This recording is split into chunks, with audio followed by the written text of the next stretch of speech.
ముందుగా అందరికీ నమస్కారం. ఈరోజు నేను చెప్పబోయే అంశం మహాకుంభమేళ. కవితా శీర్షిక పుణ్యస్నానం. రచన బి. స్వాతి కరుణాకర్. ఆధ్యాత్మిక ఆచారాల సమాహారం మన భారతీయ ప్రజల సంస్కృతి సాంప్రదాయం. దేవాసురుల మధ్య జరిగిన సముద్రమథనం, అమృత బిందువులు పడిన పవిత్ర ప్రదేశం, గంగా యమున సరస్వతీ నదులు కలిసిన క్షేత్రం. 3 నదుల కలయికతో అయ్యేను త్రివేణి సంగమం. కుంభమేళాతో పవిత్రమయ్యే ఆ పుణ్యక్షేత్రం. మహారుషులు యోగుల పుణ్యస్నాన కార్యక్రమం. అది చూసిన వారికి కలుగును మదిలో భక్తిభావం.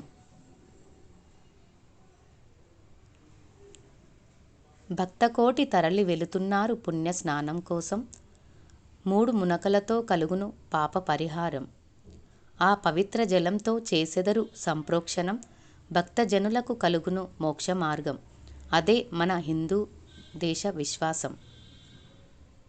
ధన్యవాదములు. ఇలాంటి మరిన్ని వీడియోస్ కోసం నా ఛానల్ను లైక్ చేయండి, షేర్ చేయండి, సబ్స్క్రైబ్ చేయండి.